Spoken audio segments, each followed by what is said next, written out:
కొంచెం flash back వెళ్దాం సరదాగా. సో మహేష్ బాబు గారు చిన్నపిల్లడు, మీరు కాదు, నేను చిన్నపిల్లదాన్ని. సెట్ నుంచి వెళ్ళిపోయేవాళ్ళు ఐస్ క్రీమ్ తినడానికి అక్కడ ఊటీలో అలా వెళ్ళేవాళ్ళం. ఊటీలో ఏ సినిమా అది? అది ఉందిలేండి జ్ఞాపకాలు. మొన్న మధ్య కలుసుకున్నట్టున్నారు ఆ ఫంక్షన్, ఏదో ఫంక్షన్ వాళ్ళ రిలేటివ్స్ ఫంక్షన్, ప్రసాద్ గారు వాళ్ళ అబ్బాయి ఫంక్షన్ లో కలిసాం. Okay okay. బట్ బాగా మాట్లాడారు. అసలు నేను గుర్తుపడతారో లేదా అనుకున్నాను, బట్ చాలా చాలా ఫ్రెండ్లీ నేచర్ ఆయనది. ఫస్ట్ నుంచి కూడా చాలా మంచి మనిషి ఆయన. వాళ్ళ నాన్నగారు ఎలాగో అలాగే, కృష్ణ గారు కూడా అంతే కదా. అసలు యాక్చువల్లీ కృష్ణ గారు మేనకోళ్ళు అనుకునేవాళ్ళు నన్ను చాలా. సినిమాలు చేశారు కాబట్టి మా ఊర్లో కూడా అందరూ కృష్ణ గారు మేనగోళ్ళు అనేది ఒక టాక్ వచ్చేసింది బాగా ఎక్కడికి వెళ్ళినా. బట్ ఒక సినిమా చూసినప్పుడు మా మేనమామ వచ్చేసి కృష్ణ గారు మేనగోళ్ళు కాదు, నా మేనగోళ్ళు అంతలాగా అయిపోయింది. వాళ్ళ ఫ్యామిలీ మెంబర్ లాగా చాలా, అసలు వాళ్ళ ఫ్యామిలీలో ఒక మెంబర్ లాగా హనుమంతరావు గారు కానీ, మధుసూదన్ గారు కానీ, వాళ్ళ ఫ్యామిలీలో వాళ్ళ వైఫ్ వాళ్ళందరూ ఎలా ఒక ఫ్యామిలీ మెంబర్ లా ఉండేదాన్ని. అసలు పద్మాలయలో నాకు ఒక సపరేట్ రూమ్ కూడా ఇచ్చేవాళ్ళు అప్పట్లో చెన్నై నుంచి వచ్చినప్పుడు. వేరే మూవీస్ కూడా నేను అక్కడే ఉండేదాన్ని. వేరే మూవీస్ ఒప్పుకున్నా కూడా వాళ్ళ దాంట్లోనే ఉండేదాన్ని. చాలా బాగా చూసుకునే వాళ్ళు. అట్లాగే విజయ నిర్మల గారు కానీ, విజయ నిర్మల గారి డైరెక్షన్ లో కూడా చేశాను కదా పుట్టింటి కౌరవం. సుమారు ఎన్ని సినిమాలు ఉంటాయండి కృష్ణ గారి కాంబినేషన్ లో?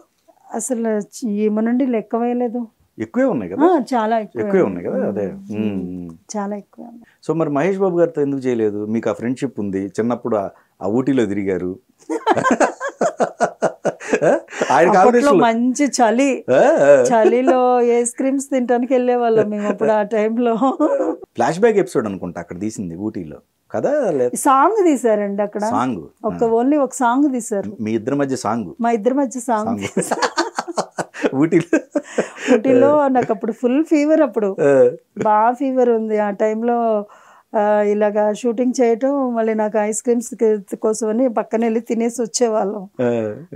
చాలా బాగుండేది ఆ చైల్డ్హుడ్, అదంతా బాగుండేది. ఎన్ని రోజులు చేశారు అక్కడ ఊటీది ఎపిసోడ్? 3 days ఏనండి. సాంగ్ 3 days సాంగ్ 3 days జరిగింది. తర్వాత మళ్ళీ ఏదో షూట్కి వెళ్ళినట్టున్నాము ఒక 1 week అట్లా. ఇప్పుడు ట్రై చేశారా మహేష్ బాబు గారిది సినిమాకి సంబంధించి ఏమైనా వచ్చినాయి అవకాశాలు? చేయలేదు. వాళ్ళ బ్యానర్ వాళ్ళ ఆయన హీరోగా స్టార్ట్ చేశారు చూసారా, ఏది రాఘవేంద్రరావు గారిది. అవును. ఆ టైంకి మీరు ఇండస్ట్రీకి దూరంగా ఉన్నారు కదా, లేకపోతే ఉన్నారా? రాజ్ కుమార్ ఉన్నాను. కాకపోతే నేను వాళ్ళ దీదిలో వచ్చింది ఒక మూవీకి ఏదో అడిగారు కానీ నేను అప్పుడు ఎందుకని అప్పుడు నేను ఇండస్ట్రీ నుంచి తప్పుకుంటామో ఏదో నేను చేయలేకపోయాను. ఆయన మూవీలో వచ్చింది అవకాశం. మీరు చూడండి, మీరు చేసిన 9 సంవత్సరాలు 91 నుంచి 99 దాకా మాక్సిమం సిస్టర్ క్యారెక్టర్సే అలా చేసుకుంటూ వచ్చారు. సిస్టర్ సంథింగ్ ఏదన్నా ఫ్రెండ్ రోలో ఇట్లాంటివి తప్ప ఫ్రెండ్ కూడా చేయలేదు. ఒక ఫ్యామిలీలో మేనగోళ్ళు సిస్టర్ అట్లా వీటిలే తప్ప ఇంకా రికమెండేషన్లోకి వెళ్ళా, పై పోస్టులకు వెళ్ళిపోవాలా. ఎవరు వదిన అమ్మ ఈ పోస్టులకు వెళ్ళిపోలేదు కదా. అంటే మళ్ళీ చేసుంటే వదిన పోస్టులు వచ్చాయి, ఆల్రెడీ చేశారు. అప్పట్లో వెళ్ళలేదు. అదే అప్పట్లో వెళ్ళలేదు. ఇండస్ట్రీ నుంచి బయటకు వస్తే వచ్చేస్తాయి కదా. రైట్. ఆ గ్యాప్ వచ్చిన తర్వాత గ్యాప్ వస్తే ఇక వాళ్ళు ఇంకా మదర్ ఇంకా వదినలు వచ్చాయి. వదినలు ఎక్కువ వచ్చాయి. వదిన క్యారెక్టర్స్ వచ్చాయి కానీ బట్ నేను ఇండస్ట్రీకి కొంచెం దూరంగా ఉన్నాను కదా. బట్ ఇప్పటికీ బయటకు వెళ్తే ఆ క్యారెక్టర్స్ గురించి చెప్పి మేడం మీరు ఎందుకు చేయొచ్చు కదా అని చాలా మంది అసలు ఎక్కడైనా కనపడినా కూడా మంచి వాళ్ళు నిజంగా బాగా అడుగుతారు, వాళ్ళు మీరు చేయొచ్చు కదా ఎందుకు చేయరు అని చెప్పేసి. సో మొత్తం ఓవరాల్గా ఈ సినిమాలన్నింటిలో ఎందుకు ఈ ప్రాజెక్ట్ని ఒప్పుకున్నాను అన్న సినిమా ఏముంది? ఎందుకు ఒప్పుకున్నామని అనిపించలేదండి మరి. అది కాకపోతే క్యారెక్టర్ నచ్చక నాకు కొన్ని సనిగిన. ఇప్పుడు మన మలయాళంలో ఎట్లా వచ్చారో అట్లా లేదు కానీ బట్ క్యారెక్టర్ నచ్చక కొన్ని సనిగిన రోజులు ఉన్నాయి. ఓకే. ఇష్టం లేని క్యారెక్టర్ చేసి ఏ సినిమా అండి అది? అట్లా ఏమో స్టార్టింగ్ లో కొంచెం ఇష్టం లేని క్యారెక్టర్స్ కొన్ని ఉన్నాయి కదా, అయ్యో ఓకేలే, అయ్యి మీరు ఇబ్బంది పడ్డారు అదే. అట్లా మళ్ళీ ఇక్కడికి వచ్చిన తర్వాత అనిపించలేదండి. మళ్ళీ అంత ఇబ్బంది పెట్టిన డైరెక్టర్స్ లేరు, ఎందుకు అబద్ధం ఎందుకు చెప్పాలి, అలా డైరెక్టర్స్ ఎవరు లేరు. నేను ఎక్కువ నేను చేసింది ఎస్వి కృష్ణారెడ్డి గారు, ఈవివి గారు. ఈవివి గారు అంటే మన పిల్ల అనేది ఉంటది వాళ్ళకి, మన పిల్ల అనేది వాళ్ళకి ఉంటది కదా. ఈవి గారు సెట్ లో చాలా కోపంగా ఉంటారు కదా, లేడీస్ తో బానే ఉంటారు. ఎప్పుడు మీకు అక్షంతలు పడలేదా? పడలేదండి అసలు, నిజంగా అవునా? చాలా కూల్ గా ఉంటారు. మరి ఎవరు చెప్పారో, మరి సీరియస్ గా సీరియస్ గా ఉంటా అంటారు చాలా మంది ఆర్టిస్టులు అంటుంటారు ఆయన. మరి ఎందుకు చెప్పారో నాకైతే తెలియదండి, చాలా కూల్ గా ఉంటారు. Okay okay. ఇంకా పైగా చక్కగా చేయించుకుంటారు ఆయన.